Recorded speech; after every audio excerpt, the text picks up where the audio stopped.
அனைவருக்கும் வணக்கம். என் பெயர் ஏகே மிர்துலா குமரவே. நான் இப்போது ஒரு திருக்குறளோ அதற்கு அடுத்த ஒரு கதையை சொல்ல போகிறேன்.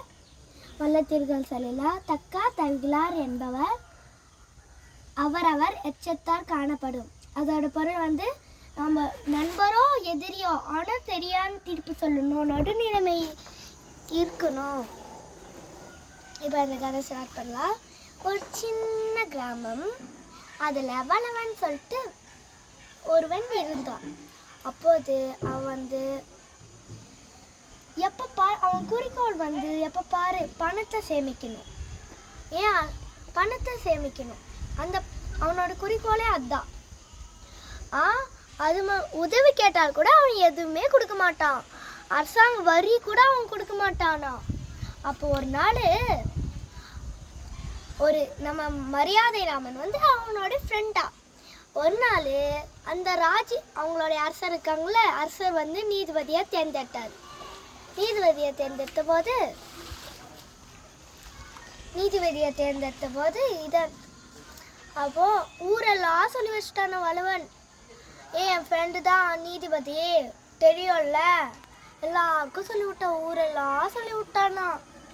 அடுத்து ஒரு மக்கள் எல்லாம் ஒன்றா சேர்ந்து பட்டியல் எழுதினாங்களாம். அரசாங்க வரி என்ன கட்டாதவங்களுக்கு ஒரு தண்டனை கொடுக்கணும் அப்படி சொன்னாங்களாம். அடுத்து எல்லாத்தும் அப்படியே பட்டினப்பு அரசர் நம்ம நீதிபதி கிட்ட கொடுத்தாங்களாம், மரியாதை ராமன் கிட்ட கொடுத்தாங்களா. அதுக்குலாம் அப்புறம் எல்லாரும் அப்படியே அடுக்கடுக்காக சொன்னே வராங்க. அப்போ வளவன் வந்துடுது. அவனுக்கு ஒரே ஆச்சரியம். மறுதார நம்ம ஃப்ரெண்டு போய் கட்டாம இருக்காங்களா, அவனுக்கு ஆச்சரியமா ஆச்சா. சரி வளவனை இழுத்துட்டு வாங்க சொன்னாங்களாம். சொல்லிட்டு இழுத்துட்டு வந்தாங்களாம். அட நான் எதுக்கு நானும் வரேன் சொல்லிட்டு அவன் வந்தான சந்தோஷமா. அடுத்து